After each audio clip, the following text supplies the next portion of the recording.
Rayshard Brooks's widow Tomika Miller and other family members will address media on Monday morning, along with family attorneys Chris Stewart and Justin Miller.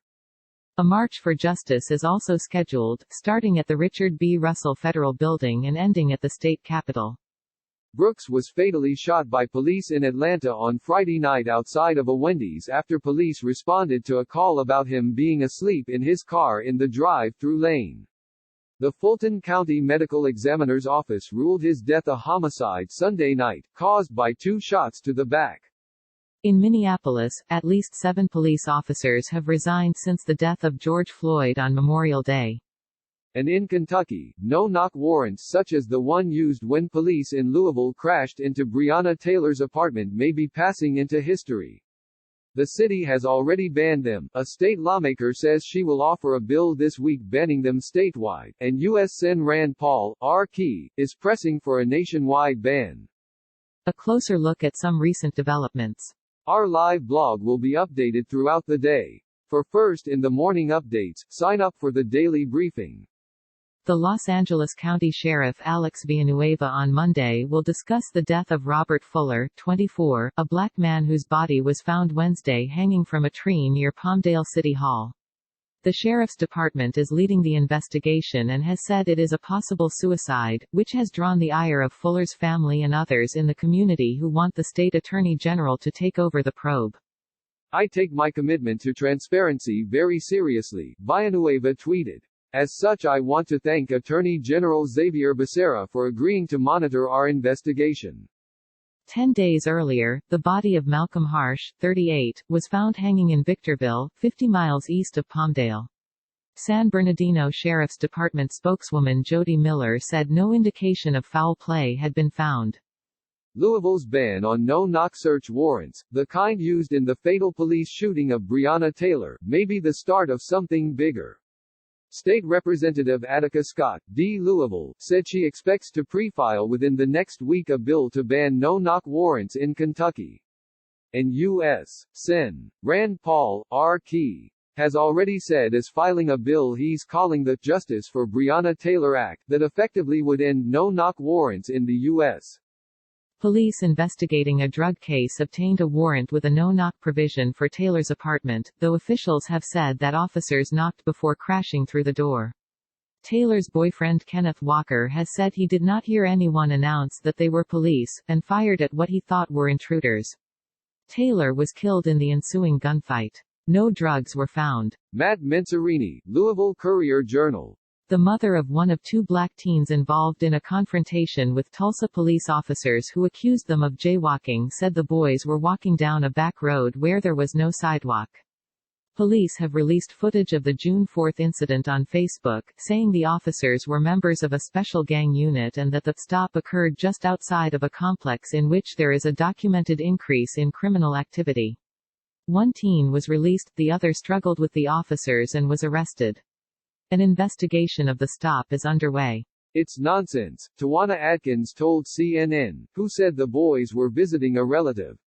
They weren't jaywalking. At least 7 Minneapolis police officers have resigned since widespread unrest began following the death of George Floyd last month, and more than half a dozen are in the process of leaving, department officials told the Star Tribune. Some officers said they were upset with Mayor Jacob Frey's decision to abandon the 3rd Precinct station during the protests where demonstrators set the building on fire after officers left. The department currently has about 850 officers, almost 40 short of the number authorized for this year, the newspaper reported. The woman in a video that gained national attention last week has apologized for confronting and threatening to call police on a Filipino man stenciling "Black Lives Matter" on his San Francisco property. Lisa Alexander, founder and CEO of LaFace Skincare, was later identified on social media. She issued an apology Sunday saying, "I should have minded my own business. There are not enough words to describe how truly sorry I am for being disrespectful to him last Tuesday when I made the decision to question him about what he was doing in front of his home," Alexander said in a statement. The video shows Alexander and a man, later identified as Robert Larkin, asking James Wanillo whether he lives in the house before asserting that they know he doesn't live there and is therefore breaking the law. Juanillo doesn't answer the couple, but invites them to call the police. Juanillo told KGO-TV he believed the couple accused him of defacing private property because they didn't think he belonged in the wealthy Pacific Heights neighborhood. Protests against police brutality continued abroad Sunday in the wake of George Floyd demonstrations across the U.S. In Berlin, demonstrators formed a human chain across the city in a message against racism, discrimination and social inequality. They were linked by colored ribbons, forming what organizers called a ribbon of solidarity. In Milan, Italy, protesters scrawled rapist and racist in Italian on the statue of late Italian journalist Indro Montanelli on Saturday. Montanelli was a correspondent for a fascist newspaper in the 1930s and had a 12-year-old Eritrean while stationed there. Activist group Retestudenti Milano said in an Instagram post that ignoring or underestimating the seriousness of having before our eyes, in the center of Milan, a statue testifying to racist crimes denotes an obvious lack of historical and moral awareness. Demonstrators in California and New York took to the streets on Sunday to honor and demand justice for Black, queer and trans people who have died in police custody. In Los Angeles, thousands marched along a stretch of Hollywood Boulevard, where an All Black Lives Matter mural was painted in rainbow colors, the Los Angeles Times reported. The march, also called All Black Lives Matter, was organized by Black leaders in the LGBTQ+ community.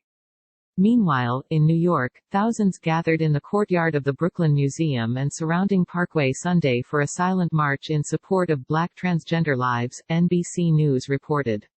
The protest comes after the killings of two Black trans women, Raya Milton in Ohio and Dominique Remy Fells in Pennsylvania, in the last week, as well as Tony McDade, who was fatally shot by a Tallahassee police officer in May, Layleen Polanco, who died while in solitary confinement on Rikers Island, and Nina Pop, who was stabbed to death in Missouri in May. Show them what community sounds like. This is what community sounds like, the protesters, clad in white, chanted as they walked, according to Twitter posts. More than 3 months after Breonna Taylor was fatally shot in her Kentucky apartment by Louisville Metro police officers, Beyoncé is calling on the state to take swift and decisive action in charging the officers. In a letter addressed to Kentucky Attorney General Daniel Cameron and shared on her website, Beyoncé called for criminal charges to be brought against LMPD-SGT. Jonathan Mattingly and officers Miles Cosgrove and Brett Hankison, and for the AG to commit to transparency during the investigation and prosecution processes. 3 months have passed, and Breonna Taylor's family still waits for justice, Beyoncé wrote. Ms. Taylor's family has not been able to process and grieve. Instead, they have been working tirelessly to rally the support of friends, their community, and the country to obtain justice for Breonna.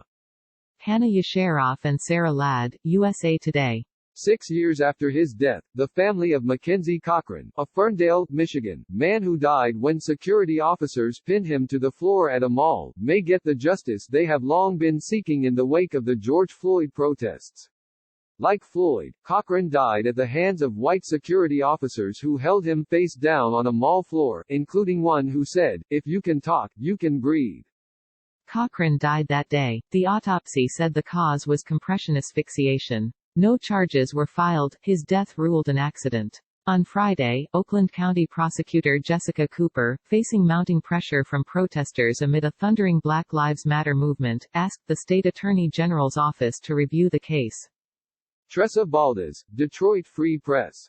President Donald Trump was unfamiliar with the significance of June 19 when his campaign scheduled a rally for that date in Tulsa, Oklahoma, but rescheduled the event when he learned the day known as Juneteenth marks the end of slavery in the U.S., according to South Carolina Senator Tim Scott.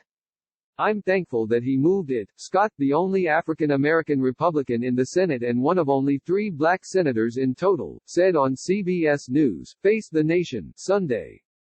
The president moving the date by a day once he was informed on what Juneteenth was, that was a good decision on his part.